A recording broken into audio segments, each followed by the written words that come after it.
I know you're not clapping for me. So but anyway, on behalf of the MIT Center for International Studies, I'm Michelle, a Director of Public Programs, and would like to welcome to today's STAR Forum, which I'm delighted to see that everyone got the memo. First, however, I'd like to mention a few housekeeping items. We have several upcoming events that we hope you're able to attend. The most recent one will be on April 6th with the former Foreign Secretary of the UK, Jack Straw. He will speak on Brexit, Europe, and Trump. On April 11th, yes, we've got a whole lot of good events in store for us. On April 11th, we have an event on digital innovation and Africa, which will explore the consequences of Africa's leapfrog into new technologies. And on April 12th, we have a book talk with Ambassador Celso Amorim. He's Brazil's former Minister of Foreign Relations. His book is entitled Acting Globally, Memoirs of Brazil's Assertive Foreign Policy. Details for these talks and others are available on our website, or you can pick up a flyer on your way out. Today's talk will conclude with a Q&A from the audience. For those asking questions, we really need you to line up behind the mics. We also ask that you are considerate of time and of others who want to ask questions, because this is a question and answer session, not a personal statement session.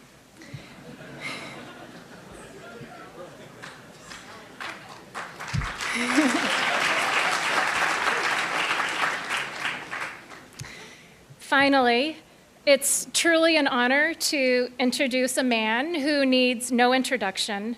Please join me in welcoming Noam Chomsky.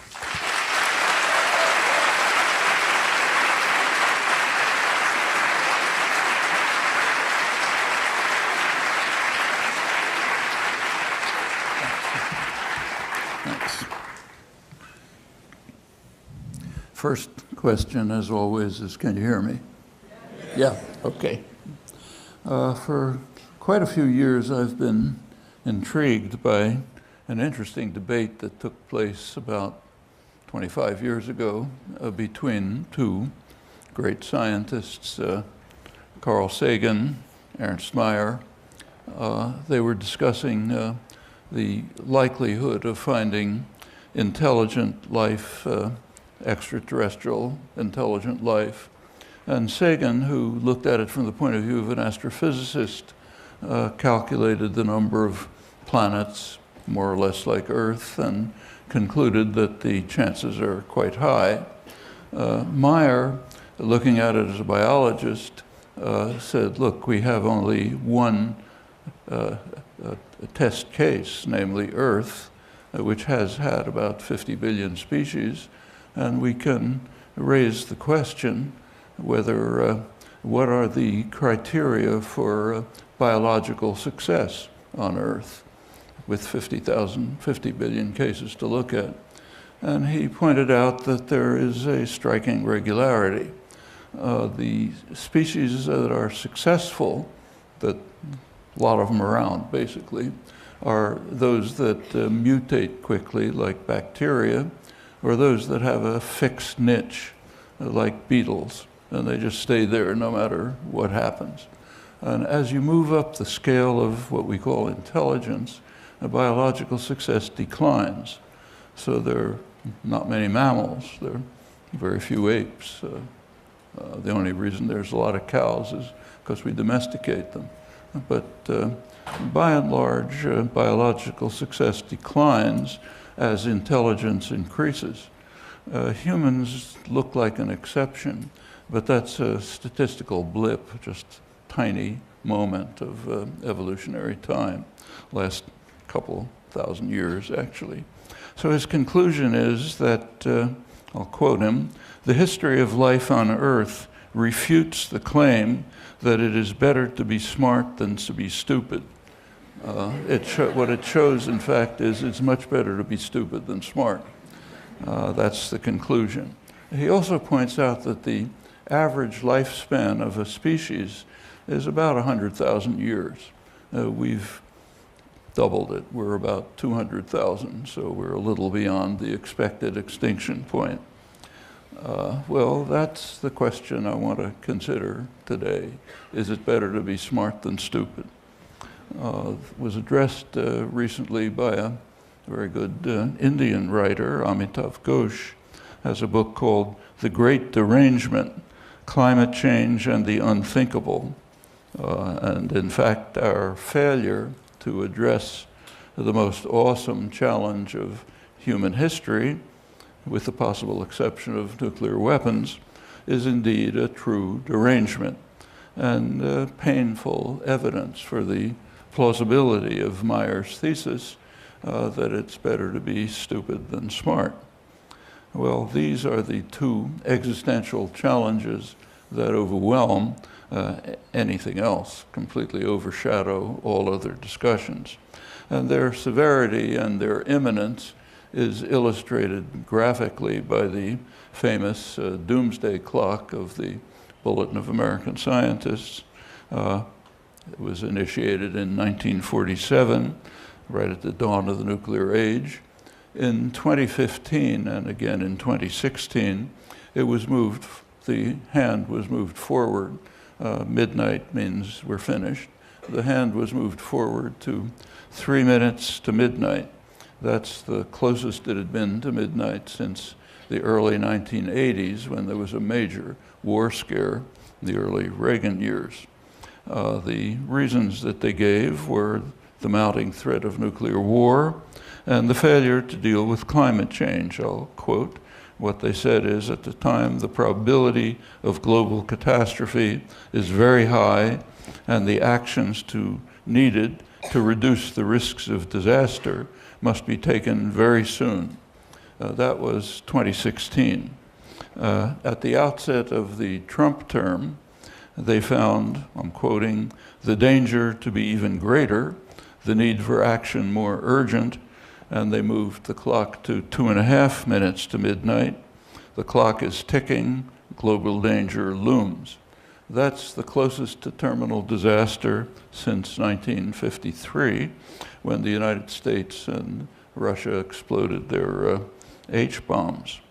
Well, there is an important difference between these two existential threats. If by some miracle we escape nuclear disaster, and anyone who looks at the shocking record will realize that it's a miracle that we've gotten this far, but if by some miracle we do escape, at least we know in principle how to end the plague, get rid of this scourge. Global warming is different. It's inexorable. We might pass a point of no return when the damage that we've done is simply uncontrollable, irreversible, and it might not be far off. Well, the human species is right now undertaking an experiment to determine the answer to Ernst Mayer's question. Is it better to be smart than stupid? And to examine, what I'd like to do now is to examine the course of the experiment just by picking a few dates. So let's start with today. Could be any day, but we'll start with today. If you looked at this morning's newspapers, you see a report on how we're dealing with the two existential crises. One on the nuclear threat. Christopher Ford, the National Security Council Senior Director for Weapons of Mass Destruction and Counterproliferation under the Trump administration, he advises that we should reconsider the unrealistic goal of a world without nuclear weapons that has been advocated, among others, by extremist peaceniks like Henry Kissinger, George Shultz, Sam Nunn, and William Perry.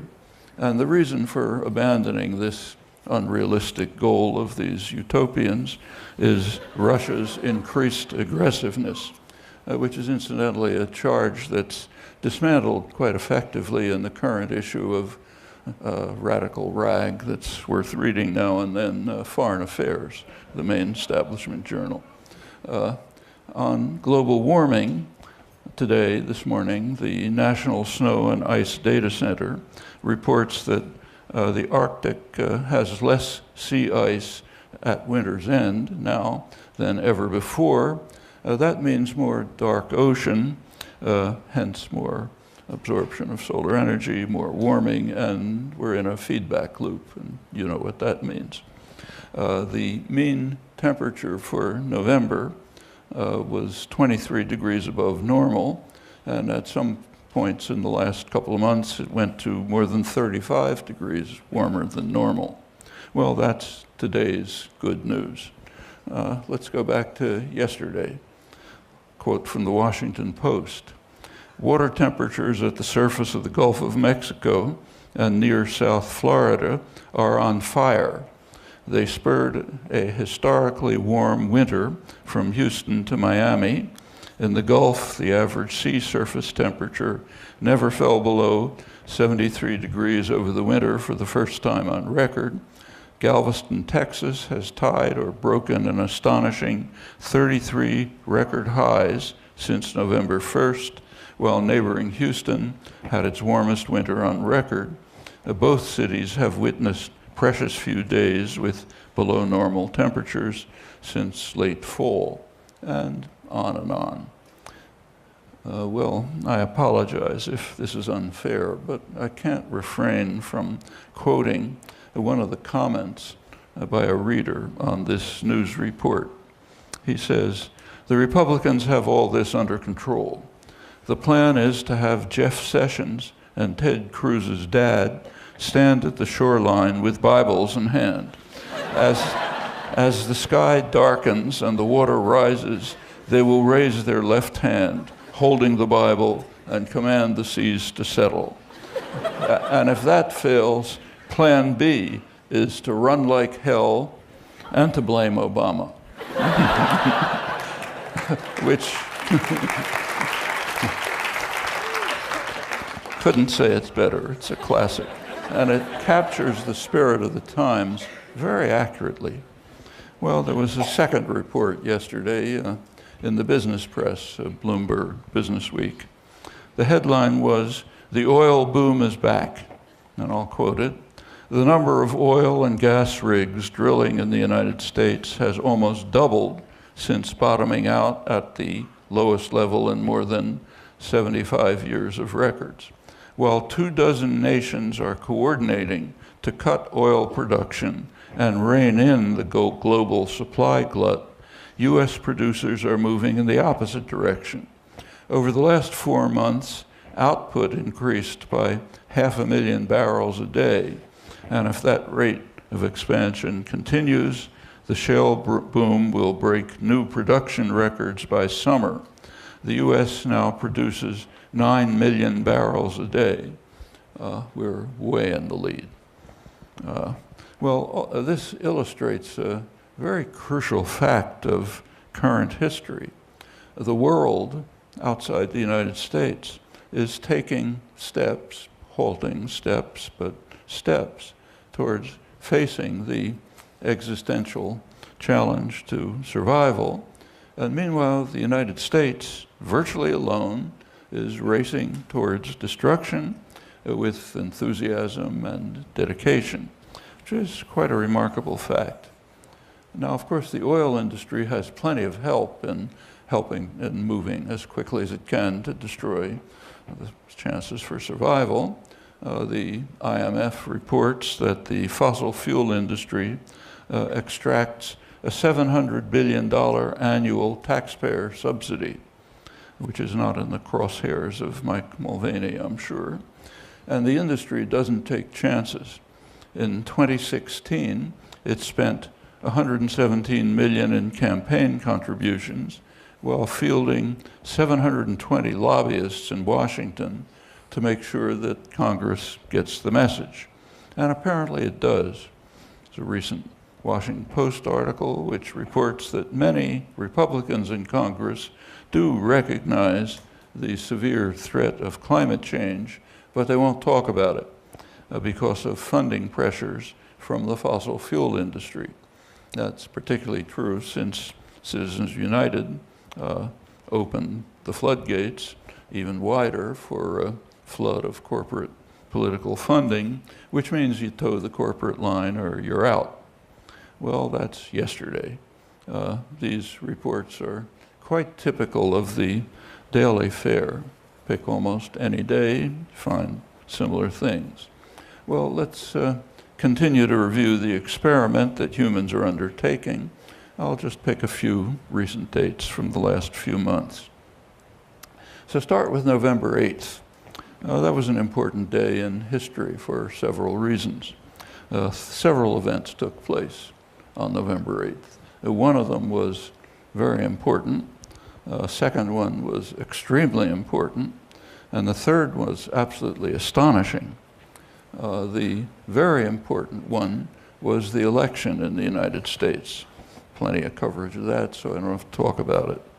The extremely important one took place in Morocco. In Morocco, on November 8th, about 200 countries were gathering in, it's called COP22, the international conference under UN auspices to try to deal with the problem of global warming. The goal of the conference was to put some teeth into the Paris negotiations the year before, COP21, December 2015. That conference had aimed to establish a verifiable treaty, but it couldn't do it for one reason. The Republican Congress would not accept any binding commitments. So therefore the world had to settle for something less, namely informal agreements. And COP22 in Marrakesh, Morocco was supposed to carry this forward. Well, on November 8th, the conference began. On November 8th, the World Meteorological Association delivered a report, which in their words confirms that 2016 was the warmest year on record, a remarkable 1.1 degrees centigrade above the pre-industrial period, sharply above the previous record set the year before, and in fact approaching the desired limit that was set in Paris as the goal, and other dire reports, which I won't read, but you can pick them up on the internet if you want. Well, that was the World Meteorological Association. But then the deliberations essentially ended. The election results came in from the United States. The conference essentially stopped. Nothing more to discuss. The only question was whether it would be possible to salvage anything from the wreckage, with the world's most important country, the richest, most powerful country in world history, having all three branches of government committed to racing to destruction. What could be done? And there was some hope. They looked to one country as the possible savior, namely China. That was November 8th, the extremely important event on November 8th. The conference went on, but concluded without issue. Well, the third event was absolutely astonishing. Namely, the leader of the free world is leading the world to disaster. The world is looking to China to save it. And what's the reaction? Silence. Not a word about it. Pick up the newspapers on November 9th. Listen to BBC on November 9th and the days that followed, and you see nothing about this. Here's one of the most astounding events in history. The world's most powerful country in history, extraordinary advantages, incomparable, racing to lead the world to disaster, and the world is hoping that maybe China can somehow save us. Can you think of an event like that in history? Not a word about it. That's the astonishing fact of November 8th. Well, that's November 8th. Let's move forward to March 1st. Talk about both the world and the United States. In the world, a study was released showing that tens of thousands of miles of permafrost in northwest Canada are rapidly melting. along with accelerating decline of permafrost in Alaska, Siberia, and Scandinavia. And it pointed out that this could lead to massive, huge release of greenhouse gases, CO2 and methane, which is accelerated, of course, by the unprecedented Arctic heat wave, which gets radically worse every year. That's the world. In the United States, the Trump administration on March 1st decided to help the process along by rescinding the so-called methane rule, which limits release of methane from oil and gas drilling sites on federal lands. So that's a way of accelerating the oil boom and increasing the flow of methane into the atmosphere. Methane is far more dangerous than CO2, even though it's short-lived. There was also on March 1st announcements of sharp cuts in the Environmental Protection Agency staff and programs, and also an edict banning research. We don't want to learn about these things. That was March 1st. Let's turn to March 16th, the world. A new study was released on the damage to the Great Barrier Reef, one of the world's greatest living structures, which is damage that's quite intensifying. And the report said that it's by far the most widespread and damaging of recent mass bleachings of coral reefs since 1998, with wide-ranging disastrous effects that most of you know about. Well, that was the world. The United States, on March 16th, the Trump budget was released. Environmental Protection Agency is virtually dismantled. It's now pretty much run by Senator Inhofe and his associates. Inhofe for years has been the leading climate change denier in the Senate. He's an extreme fundamentalist, and his position is that if God is warming the earth, so be it. It would be sacrilegious to interfere with God's will. That's the view in the most powerful, advanced, sophisticated country in the world. And that's the least of it. For action and research on climate, the EPA is actually a small actor. Far more important is the Department of Energy. It's now in the hands of a guy who had decided to get rid of it a couple of years ago, before he learned that it controls nuclear weapons, so we better keep it. But not entirely. The Office of Science, according to the budget, is in the Department of Energy, is scheduled to lose $900 million. That's nearly 20% of its budget. Its $300 million ARPA energy program is eliminated completely. That's along with deep cuts in the research programs at the EPA and the NOAA, the National Oceanic and Atmospheric Administration, and also a 5% cut to NASA's Earth Science budget. Well, the budget generally is of unusual savagery, even for the Paul Ryan wing of the Republican establishment, which is effectively running the show now behind the Trump Spicer Twitter facade that's designed to grab the headlines every day. The budget, if you look at it, is a vicious attack on working class and the poor, lavishes even more gifts on the wealthy and the corporate sector, and along with a process that you can only describe, I think, as the Talibanization of America, in accord with the Bannon, Sessions, DeVos ideal of a society which they've described based on Judeo-Christian tradition, white supremacy, destruction of the humanities, arts, and public schooling, and on the side, medical research. That's the goal towards which we're aiming at home, while we race towards destruction internationally. Well, practically every issue of science journals provides more grim forecasts. Those of you who read the science journals regularly are familiar with this. So one recent paper in Atmospheric Chemistry and Physics by James Hansen, 18 other scientists, carries out a comparison between today's climate and the climate of 120,000 years ago, which had approximately the same temperatures, or slightly warmer temperatures than today. That led 120,000 years ago to a sea level rise of 20 to 30 feet when much of the polar ice disintegrated.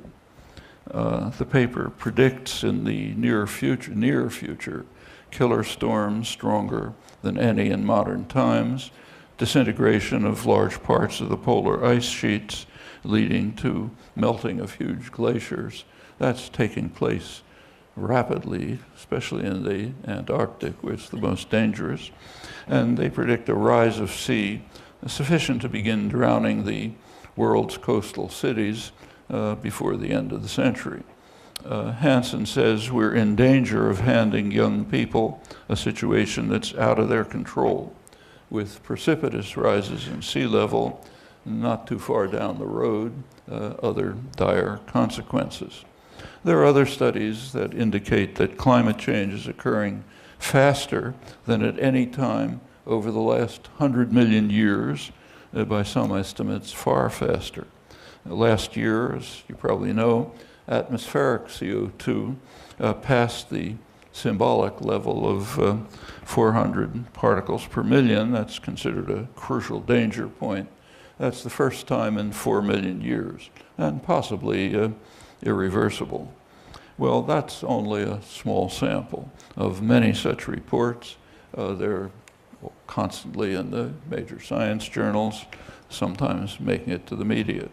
Meanwhile, the Republican wrecking machine is systematically dismantling the institutions that offer some hope for decent survival.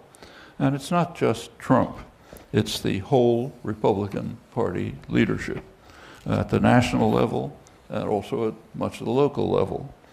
So in North Carolina, for example, a couple of years ago, there was a scientific study commissioned by the Coastal Resources Commission, and it estimated that the sea level will rise by 39 inches by the end of the century. There was a response by the Republican-run state legislature. They passed a law that barred state and local agencies from developing regulations or planning documents anticipating a rise in sea level. Rational reaction. There was a pretty good comment on it by Stephen Colbert. He said, this is a brilliant solution. If your science gives you a result you don't like, pass a law saying the result is illegal. Problem solved. That captures quite well the mentality of the Republican Party leadership. A few years ago, Bobby Jindal, the Republican governor who succeeded in sinking Louisiana even deeper into the abyss, he warned Republicans that they are becoming what he called the stupid party. The respected conservative political analysts Thomas Mann and Norman Ornstein of the right-wing American Enterprise Institute, they describe the party, or maybe the former party, as a radical insurgency that has abandoned parliamentary democracy.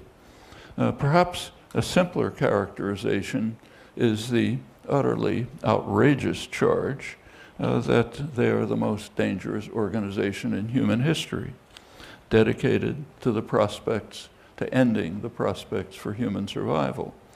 That is outrageous, no doubt, but the more interesting question is whether it's wrong. I'll leave that to you to think about. Well, I already mentioned Paris 2015, COP21, Marrakesh 2016. Those are two crucial examples. The 2016 primary campaign was quite remarkable in many respects, primarily those that weren't discussed, namely the attitude of the candidates to climate change, which barely got a word of commentary.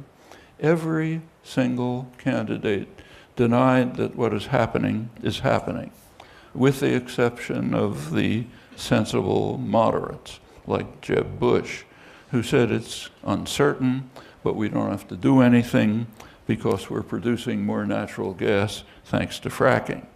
Or John Kasich, who was supposed to be the adult in the room, who did at least agree that global warming's probably happening, but he said, he's governor of Ohio, he said, we're going to burn coal in Ohio, and we're not going to apologize for it. That's the sensible guy. As far as the media were concerned, they ignored it. There was almost nothing mentioned about this. After all, it's only the most important issue in human history. And you can't really blame the media for this because they're following a concept of objectivity that's taught in journalism schools. Objectivity means reporting accurately what's going on within the Beltway in Washington circles. So you got to report accurately what they're saying there. If you talk about something else, it's bias or opinion or something, but it's not genuine reporting. So since what's going on within the Beltway, including the Democrats incidentally, is denial or ignoring, or in the case of the Republicans, flatly denying what's happening is happening, then you don't report it because it's not within the Beltway, it's not objective. Well, even sea level rise that's much more limited than what's anticipated is going to inundate coastal cities and, more significantly, coastal plains, like in Bangladesh, where there will soon be tens of millions of people fleeing, probably in the fairly near future. These are flat plains which are going to be inundated, many more later. That's going to make today's refugee issue a tea party. The chief environmental scientist in Bangladesh says that these migrants should have the right to move to the countries from which all these greenhouse gases are coming. Millions should be able to go to the United States.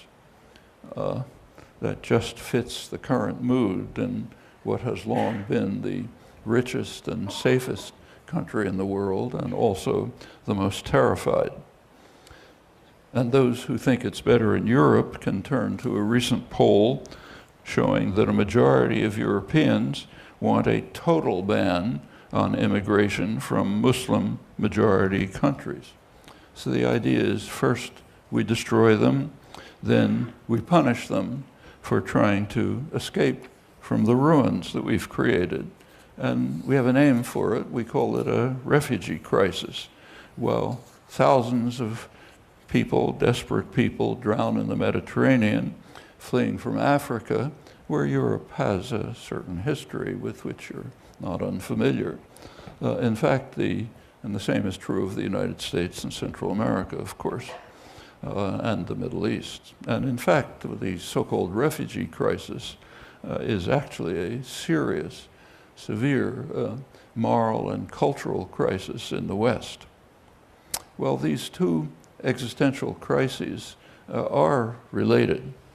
The Himalayan glaciers are melting, and in the not-too-distant future, that could threaten the water supplies in South Asia, which are already at dangerously low levels. So 300 million people in India are reported to lack adequate drinking water right now. That could very easily spark conflict between India and Pakistan, two nuclear-armed states constantly at the brink of nuclear war. Right now, in fact, a nuclear war would destroy India and Pakistan, but much worse than that. Could very well lead to nuclear winter, meaning global famine, which pretty much ends organized human life on Earth, which is not very remote if you think it through. Well, that leads us to one final date to look at, one of the most important dates of human history, namely the end of World War II. It was a moment of joy, but also of horror. with the dawn of the nuclear age. I can remember very well my own feelings on August 6th, horror at the events and their constant implications, their import, and astonishment that so few people seem to care about it, either about the enormity of what had just happened or about the fact that we had entered into what may well be the final era of human existence, the nuclear age, the moment when human intelligence had succeeded in developing the means to instantaneously destroy us all. 1947, shortly after, the doomsday clock was instituted, and the hand was set then at 7 minutes to midnight. We're now, remember, at 2.5.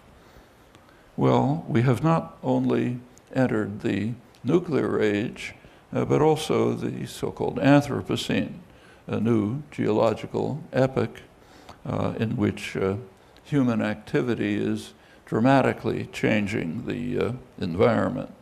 There have been debates about the proper date for the inception of the Anthropocene, but the World Geological Society has made its decision. It settled on 1950 as the beginning of the Anthropocene. That's partly because of radioactive elements that were dispersed across the planet by the nuclear bomb tests and other consequences of human action, including the sharp increase in greenhouse emissions. So the nuclear age and the Anthropocene basically coincide.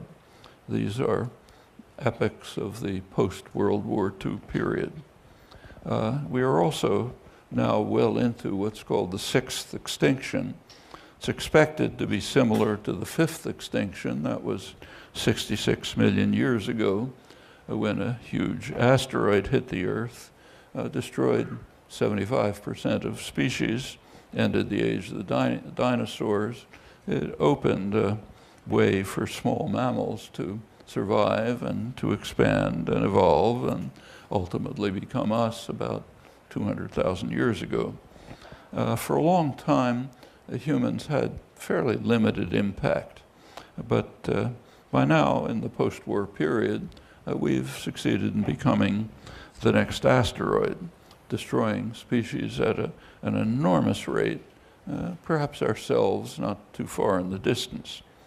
There are careful studies of species extinction, and they have some interesting results. They show that this extinction is different from its predecessors in an interesting respect. The earlier ones were species neutral. Species just disappeared across the board. This one, it's different. It's mostly larger animals that are disappearing disproportionately. And that actually runs through the history of proto-humans, our human ancestors, early human ancestors back around 1 million years. As they expanded their territory, large mammals declined. And of the many species closely related to us, only one survives, which raises some questions that you might ponder. And that includes the lingering question, Ernst Mayer's, is it better to be smart than stupid?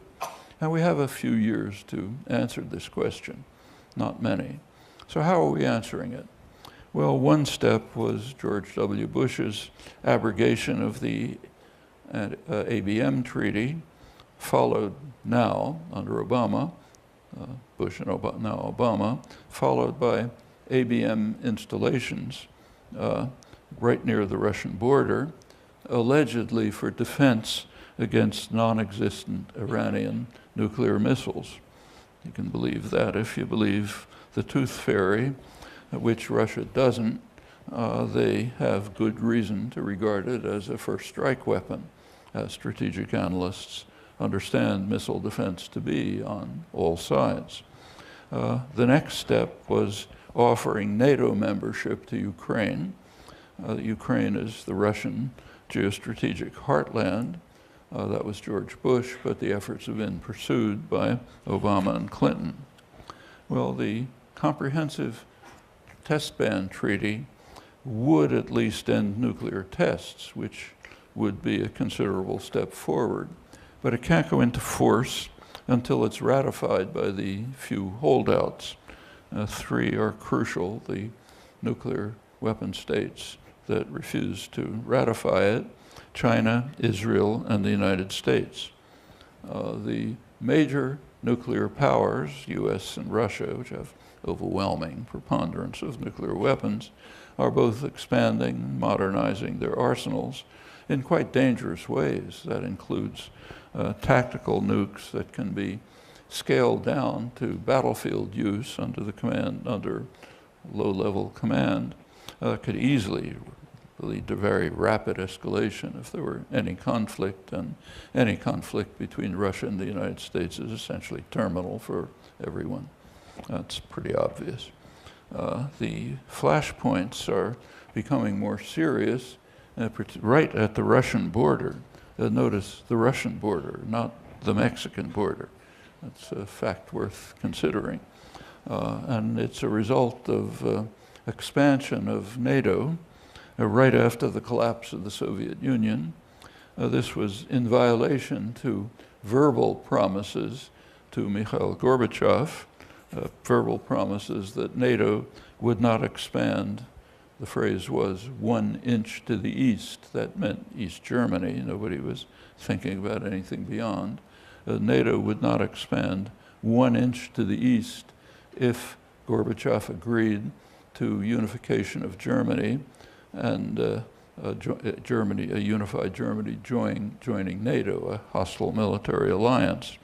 It was a pretty remarkable concession in the light of the history of the past half century, when Germany alone had practically wiped Russia out 2 times. Well, that was the agreement, but verbal. NATO at once expanded to East Germany, then beyond under Clinton, right to the Russian border. There's recent archival work by University of Texas young historian Joshua Schifrinson. It was published in the MIT Journal, International Security, worth looking up.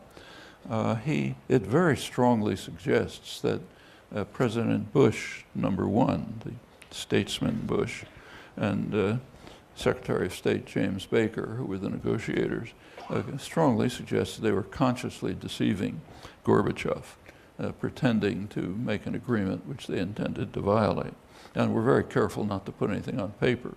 So when Gorbachev complained, he was told it was just a gentleman's agreement, and the implication, unstated implication, was if you're stupid enough to believe in a gentleman's agreement with us, it's your problem, not ours. Well, Gorbachev did propose a vision of what he called a common European home, Brussels to Vladivostok, security system with no military alliances. That's a fading dream. George Kennan and other senior statesmen had warned right away that NATO expansion is what they called a tragic mistake, policy error of historic proportions. That's Kennan. And it's now leading to rising and serious tensions on the traditional invasion route through which Russia was virtually destroyed twice during the past century by Germany alone. The risk of terminal nuclear war is not slight, and that's one of the 2 reasons why the hand of the doomsday clock is moving so close to midnight.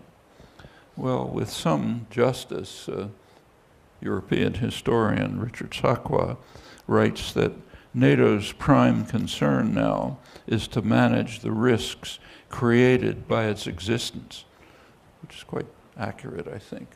And it bears on Ernst Mayer's conclusions. That's how we're dealing with one of the 2 crises. What are the others? How about global warming? Well, we're answering Mayer's question by unilateral withdrawal from the world's efforts to address the crisis, not just withdrawal, but replacing their efforts with a dedicated race to the precipice even more rapidly by sharp increases in fossil fuel use, that includes coal, and refusing the promised subsidies to poorer countries to develop renewable energy, and dismantling the regulatory apparatus so that profits can boom along with threats to survival. And we can't stress too strongly the enormity of the fact that the United States is alone in the world in this respect since November 8th. And the no less astonishing fact that this extraordinary development barely registers in the so-called information system, should have regular screaming headlines and be the most prominent issue in the academic and intellectual world, which is more evidence about the great derangement. And no less astonishing is the fact that while the richest and most powerful country in world history, with incomparable advantages, is leading the effort to intensify the likely disaster, while that's happening, efforts to avert the catastrophe are being led worldwide by what we call primitive societies. The First Nations in Canada, tribal and Aboriginal societies elsewhere.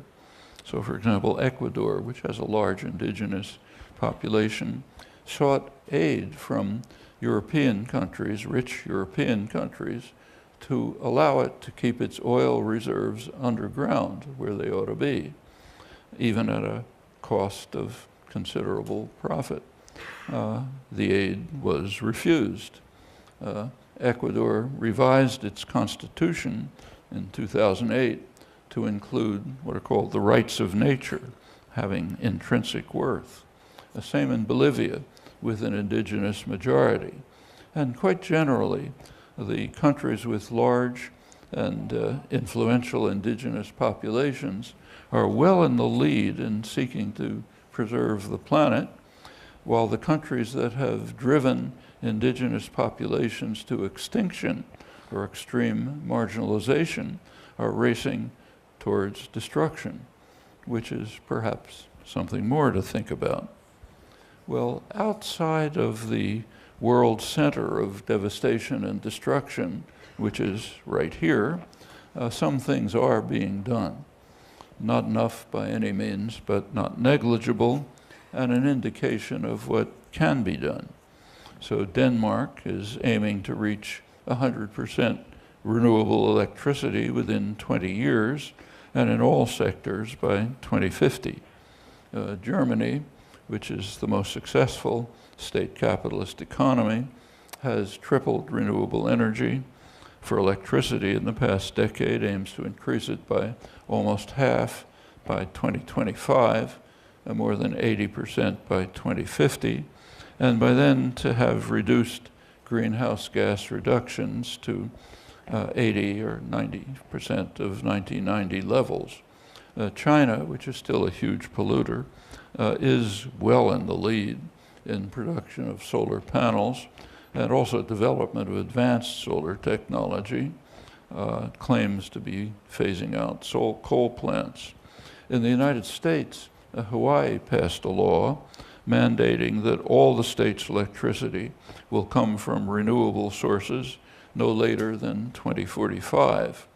And right here, several Massachusetts Democrats have filed a bill, that's SD 1932 if you want to look it up, which requires that the state use 100% renewable energy by 2035 and mandates elimination of all fossil fuels in the state by 2050, so 100% renewables. San Diego is the first large city to have planned to run on 100% renewable energy and cut greenhouse gas emissions in half by 2035, and that's incidentally a bipartisan effort. The Republican mayor endorsed the climate action plan that was unanimously approved by the Democrat-controlled city council in December. That's San Diego. And in fact, in a period when the federal government is in the hands of bulls in the china shop, states and cities can still do quite a lot. And the federal government could also do so in the right hands. So one of Hillary Clinton's programs was to shift all households to total renewable energy in 4 years. It's quite feasible, would create many jobs along with weatherization and other forms of conservation. And federal regulations in recent years have had some positive effects, unfortunately counterbalanced by support for greater fossil fuel production. There's a final assessment by the Obama administration. It was published in Science, the journal Science, a couple months ago. It reports that by 2015, total energy consumption was 2.5% lower than it was in 2008, while the economy grew by 10%. Now, the reduction is by no means enough, but it does remind us that growth is not in itself a menace to the environment. Depends on what kind of growth. So, for example, development of a rational mass transportation system, or development of renewable energy, or growth in education and R&D, they can all, that's growth, and it can all improve prospects for addressing the crises while also significantly improving lives. The Obama assessment reports that about 2.2 million Americans are employed in the design, installation, manufacture of energy efficiency products and services, as compared with half that number employed in the production of fossil fuels and their use for electric power generation. And the current oil boom, which I mentioned earlier, creates almost no jobs because it's almost all automated. Well, again, it's nowhere near enough, but not insignificant, and more important, an indication of what can be done. And there's good reason to think it can. Harvey Michaels, who's research director of energy management at Sloan School here, he's shown, I think, persuasively how ambitious but feasible measures beyond those now contemplated internationally, that's internationally apart from the Republican US, such measures could meet the goal of keeping global temperatures below 2 degrees centigrade. That's considered the major danger point. Ernie Moniz, now back at MIT, has produced figures about declining costs for clean energy technologies that lead him to conclude, I'll quote him, that climate change may have inspired the energy revolution, but price makes it inevitable, and maybe even in time, at least with enough effort. Well, replacing fossil fuels by renewable energy is the major issue, but it's not the only one. The UN Economic Program, summarizing recent scientific studies, estimates that industrial meat production contributes about 10 to 25% of total greenhouse gas emissions. Not so much CO2 as methane and nitrous oxide, both greenhouse gases. The variation in the estimates depends on whether the figures take into account deforestation and other land use changes associated with livestock. Now, livestock is about 80% of agricultural emissions. Now, this is mostly industrial meat production, which is quite vicious, as you know. It's designed to maximize profit with animals treated as efficient production elements, awful effects on animals, but also a significant increase in greenhouse gas emissions. Actually, pre-capitalist animal agriculture didn't have those problems. Quote from the UN report, under natural conditions, which were maintained for thousands of years and still widely exist around the world. There's a closed circular system in which some animals feed themselves from landscape types, which would otherwise be of little use to humans. They thus convert energy stored in plants into food, while at the same time fertilizing the ground with their excrements. Although not an intensive form of production, this coexistence and use of marginal resources was, and still is in some regions, an efficient symbiosis between plant life, animal life, and human needs. But capitalist industrial production aimed at profit maximization has changed all that. Well, I mentioned that with the federal government now turned into a wrecking machine, states and cities can do quite a lot, and that same is true for every one of us. There are major issues of education and organizing that have to be faced. And again, some of these are unique to the United States in the developed world. One of them is the extraordinary power in the United States of fundamentalist religious doctrines. So about 40% of the population dismiss the threat of global warming on religious grounds. They regard it as either certain or highly probable that within a few decades, the second coming will put an end to the problem. Well, it's important to remember in this connection that the United States is a kind of a cultural outlier in some respects.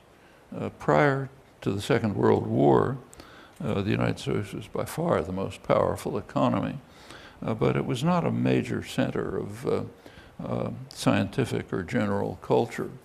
So if you wanted to be a physicist, you'd go to Germany. You want to be a writer, an artist, go to Paris, and so on. Had personal experience with the residue of this when I was appointed to MIT in 1955. One of the teaching assignments was to help scientists and engineers fake their way through reading exams in French and German. That was a residue of the fact that before the war, that's where the scientific literature was. Took a while for this to be phased out. By that time, it was almost all in English. But by 1950s, it was an anachronism.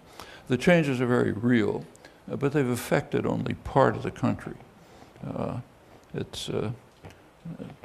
Much of the population is still pretty much where it was pre-World War II. And that's a major task for the educational system. And the prospects right now, at least, don't look good, not with the DeVos Sessions-Bannon conception of education. The Trump administration has to do something for its huge evangelical popular base that involves driving the United States even farther off the spectrum of the modern world with the Talibanization project that's now underway. Well, there are major challenges, no doubt. There are also quite a few rays of hope. I mentioned some of the measures that are being taken by state, local governments, even national governments around the world to address the crises. Not enough, but not negligible indication of what's possible. And there are other reasons for optimism. One of them has just been reported by, of all places, Fox News. They ran a poll on popularity of political figures, and in first place, by a huge margin, was Bernie Sanders. Even more among the young, who are the hope of the future. There are ample opportunities, but you have to grasp them. And all of this takes us back to Ernst Mayer's question, is it better to be smart than stupid? It's a question for you to ponder, and like it or not, for you to answer, and without too much of a delay. Thanks.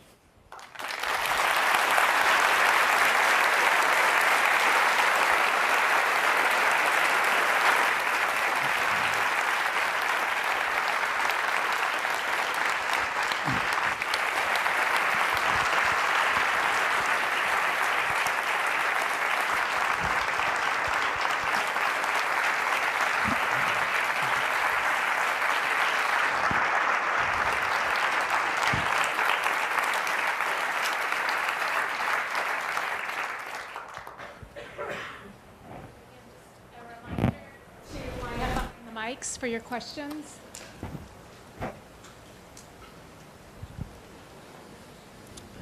Hello. Thank you very much, Professor Chomsky. With all these sort of existential crises, if you were to put yourself in the body of a 20-something-year-old growing up today, how would that shape your sort of life decisions with these two crises? If I was 20 years old? Yeah. Pretty much the way it did when I was, what was it, 16 years old, on August 6th, 1945. I happened to be a junior counselor in a summer camp, and the news was reported in the morning, broadcast everyone, atomic bomb wiped out Hiroshima, everyone went on to their next activity, baseball game or whatever it was. I didn't know how to react. I just left, went off into the woods, sat there for a couple hours thinking, what does all this mean? And afterwards decided, look, you just have to devote your life to this. And I think we're in a worse situation now. And there's plenty that can be done. The opportunities are far greater now than they were in the past, thanks to what's been done by people like you in earlier years, like MIT, to say. You could never get an audience like this 20 or 30 years ago. In fact, in the 1960s, MIT was a very conservative campus. Almost nothing was going on. About a dozen undergraduates just changed the place enormously. And it's been very different ever since. And that's happened all around the country, which means that you have a legacy that you can build on. Plenty of challenges, but plenty of opportunities. And the question is, do you decide to grasp them or not? Thank you. So thank you. I'm wondering, Noam, how much emphasis you would place on the possibility of finding solutions addressing the problems you've laid out outside the framework of the current political system in the United States, and how much emphasis you would give to the need, the necessity of taking this political system head on and changing it, and what do you think we need to do to change the system to open up the possibilities that you're talking about? Well, I think there are good grounds for changing the nature of the political system pretty radically. I'm in a system of organization of production, let's say, just keeping to that, which is geared towards profit maximization, not use, is inherently destructive. A system of institutional organization in which the basic functioning institutions are totalitarian, like a business, top-down control, you fit somewhere in it, take orders from above, give them below, at the bottom you rent yourself. That's inherently, I think, humanly and socially destructive. So there's plenty of changes that could be made, and we can think about them. And in fact, you can try to build within the existing society pieces of what might be a more democratic and humane future society. It's even being done. But you can't change the political system radically unless the great mass of the population comes to a recognition that we're in a situation where the changes that have to be made can't be made and will be resisted within the current system. And we're nowhere near that. So I don't think the question arises as a practical question. It does arise as a question to have in mind in choosing tactics and strategies. Hi, Professor. So as we all leave this lecture hall today, what do you want us to take away from your talk? I mean, I know you left us this one question to ponder about, but beyond that, in the last 2 months, there have been many talks on climate change, on the political climate here. Speakers including former Secretary of State John Kerry and also Nobel laureate Mario Molino, who discovered CFCs. But beyond discussions, in terms of actions, what do you want what do you want all of us, and also people watching through Facebook, to do?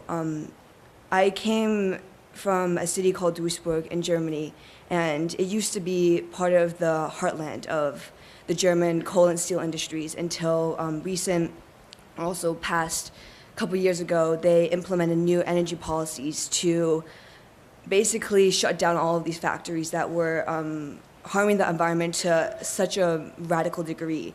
And even though it practically crippled the German economy in terms of coal and steel production, ultimately the environment benefited a lot from that. From The energy policies that crippled the economic force, which was coming from the steel and coal industries in Germany, in West Germany near the Rhine and the Ruhr. But here in America, even though we're having so many discussions about, what can we do in terms of economy? What can we do? Lots of things. I feel like we have, it's more of a question of balance. How much do we want to sacrifice of our economy in order to save the environment? But then some of us, it's just not a matter of action, but more of a matter of discussing things and talking about it. And I just... No. Yeah, I guess the question is what can we do?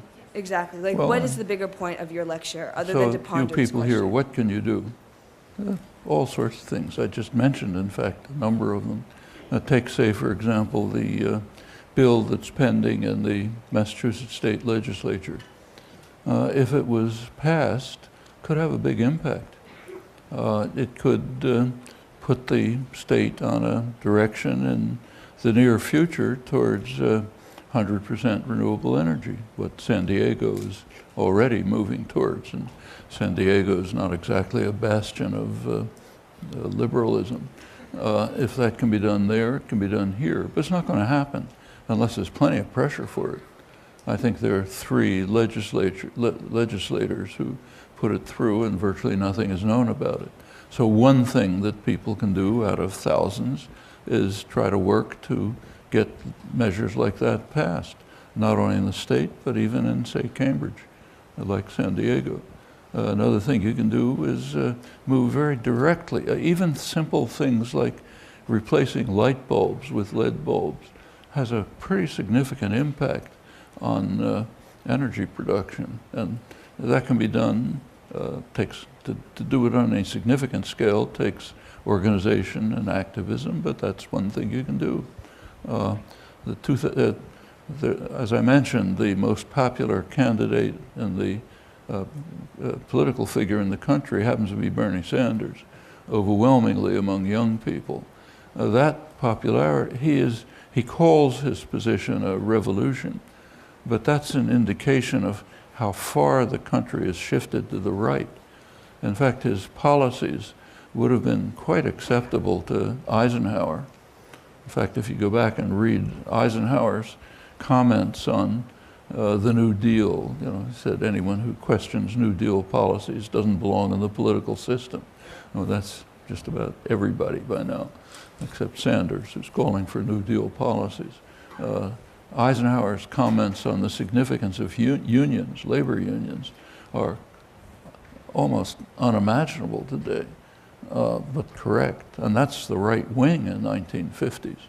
So yes, we can shift the spectrum back to the days when social democratic policies were considered legitimate, and you can go way beyond that. There is an election coming up in 2018.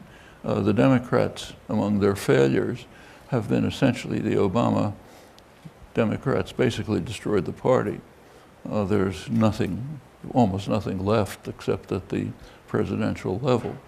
The Greens have the same fallacy. They've focused on the presidential, the quadrennial extravaganza, haven't built a party at the local level, school boards, state legislatures, city councils, governors, the whole system, which has to be in place if anything's going to happen.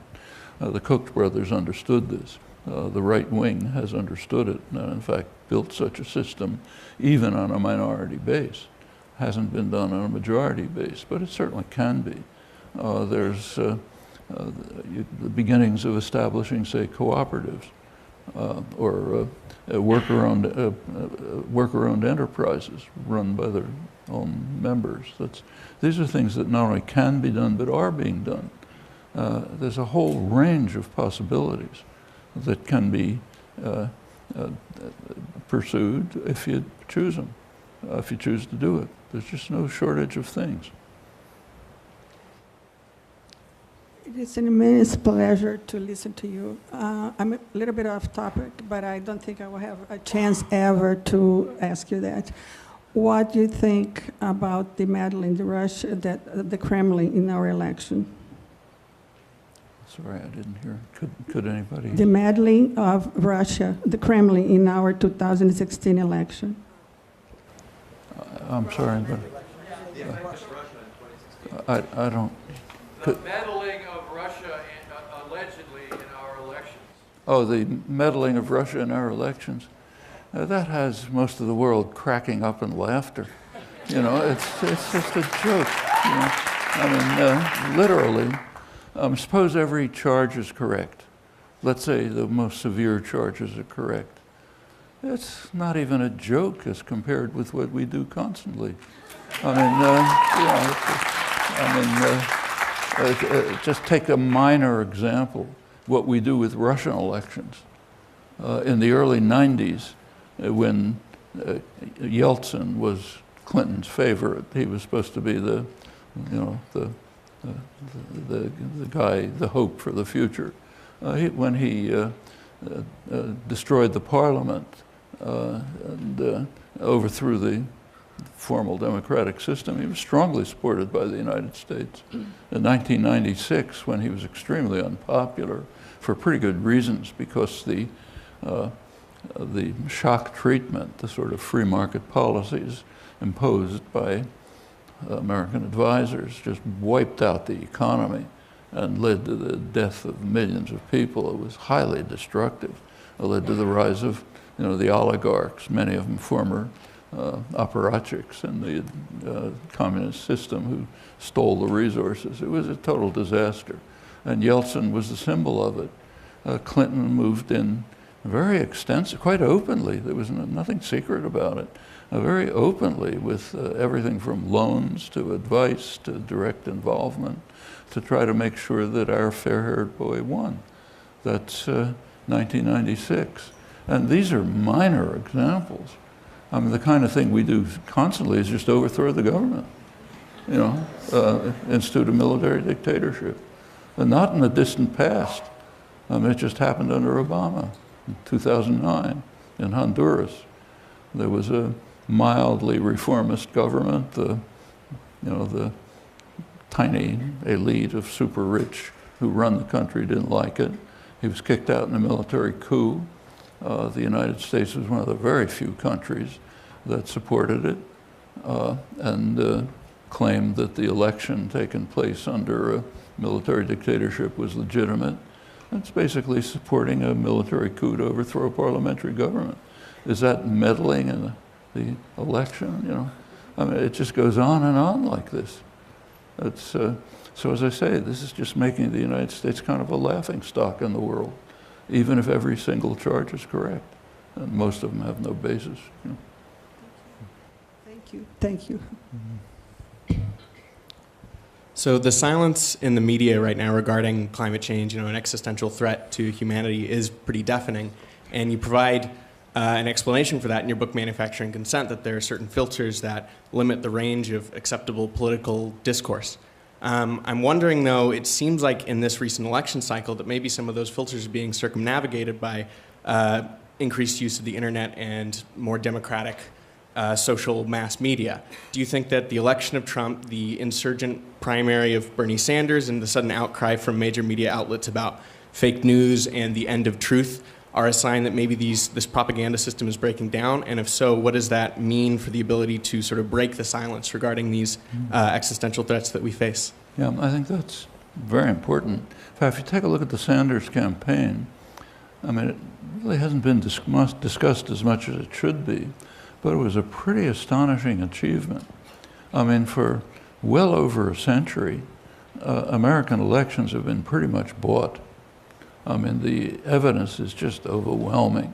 The person who's done most of the work on this is Tom Ferguson, political scientist at UMass Boston, used to be at MIT. He's got a book called Golden Rule, which studies the role just of simply of campaign funding on outcome of elections and policies going way back into the 19th century, right through the New Deal and so on. And it's startling results. He has a recent paper that came out a couple months ago looking at congressional elections from about 1980 up till the present, and just comparing campaign funding with electability. And it's kind of like a straight line. You don't get results like that in the social sciences. Well, and it's nothing new. I mean, back in 1895, there was a great campaign manager then named Mark Hanna, and he was asked once, what's necessary to run a successful political campaign? And he said, well, you need two things. The first one is money, and I've forgotten what the second one is. You know? And that was 1895. It's gotten way more extreme since, and by now it's out of sight. Okay, after over a century of this, somebody comes along who nobody ever heard of. He uses a scare word, socialist, you know. He has no funding, nothing from the corporate sector, and nothing from wealthy people. The media totally against him, almost either ridiculing him or dismissing him. He would easily have won the Democratic Party nomination if it hadn't been for the party shenanigans to keep him out. That's a pretty amazing development. And what it shows is that the institutions they look powerful, but they collapse as soon as the population becomes engaged. They're basically very weak. Actually, that's an insight that goes back hundreds of years. One of the first modern works on politics is by David Hume, one great philosopher, founder of classical liberalism. He has a study called, I think, First Principles of Government. And he opens it by saying that there's a strange paradox in governments. He says, in every government, whether military run, more or less popular, like England at the time, he says there's a strange thing. People obey their rulers. And why do they? Because power is in the hands of the governed. And if they want, they can take it. And he says, by what miracle is this achieved? He says, only by control of opinion. If you can make people feel that they're powerless and hope and everything's futile and they can't do anything, okay, then they'll obey. If not, they don't have to obey. And that's much more true in pretty free countries like ours than, say, a military dictatorship. But the paradox is real. And it's in people's hands to overcome it. And the Sanders campaign is one dramatic illustration of that. And what you say about alternative media, it can be too if it's properly done. Also affects the major media because they have to respond to it. So the institutional structure is basically quite weak and can easily be changed. Thank you. Hi.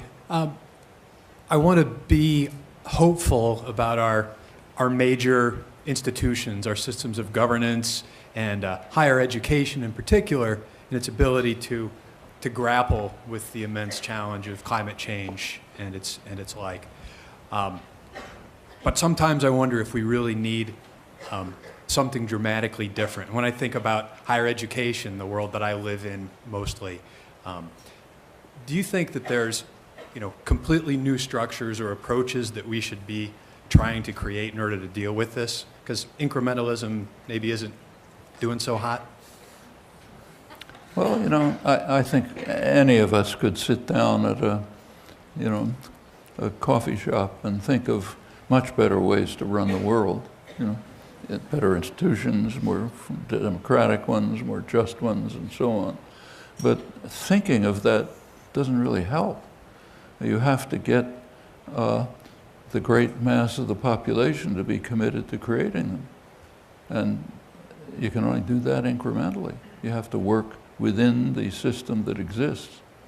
You can do a lot of things within it. You can have a vision of the future which people can take as a guideline for further action, and maybe leading, and as I mentioned before, you can construct institutions of a future society within this one, like cooperatives, for example, like worker-owned enterprises.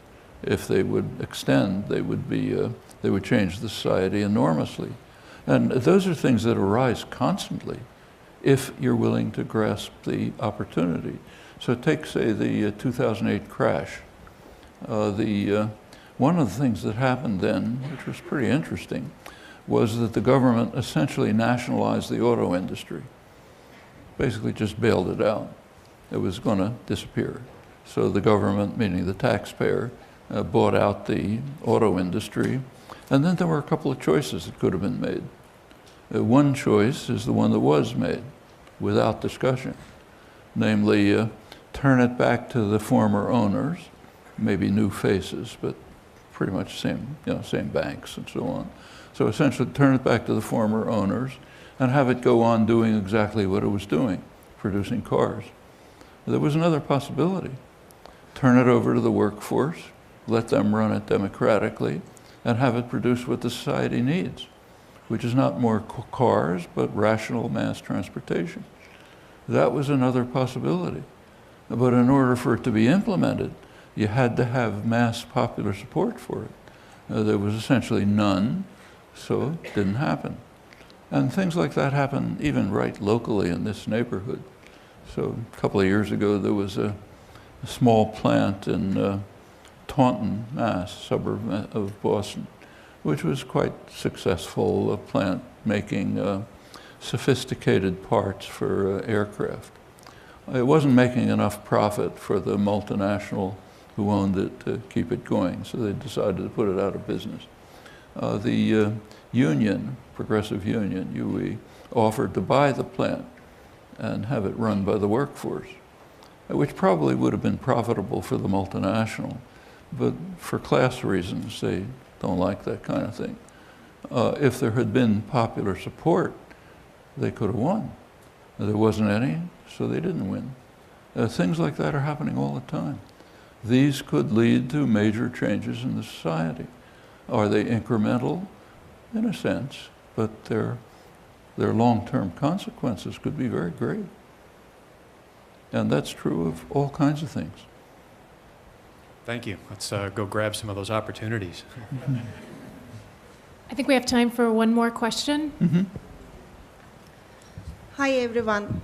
I have 5 questions for everybody who is here, actually. Thank you so much.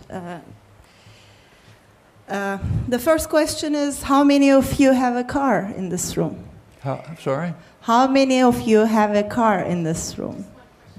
Couldn't hear it. And how many of you run your car at least 5 minutes to warm up while you're getting ready? Can you hear it? How many of you use paper or plastic plates? And how many of you replace their cell phones every year? So being environment friendly requires being aware of mistakes that we do. And I would like to remind everyone here, change only comes in baby steps of people who cares. Let's show that we care about the environment, and let's rethink about what we buy and what we spend on. Question? Okay. I'm sorry, but There was no question, I guess, for you. Well, on behalf of the Center for International Studies, I would like to thank everyone for attending this event, and please join me in thanking Noam Chomsky. Thank you.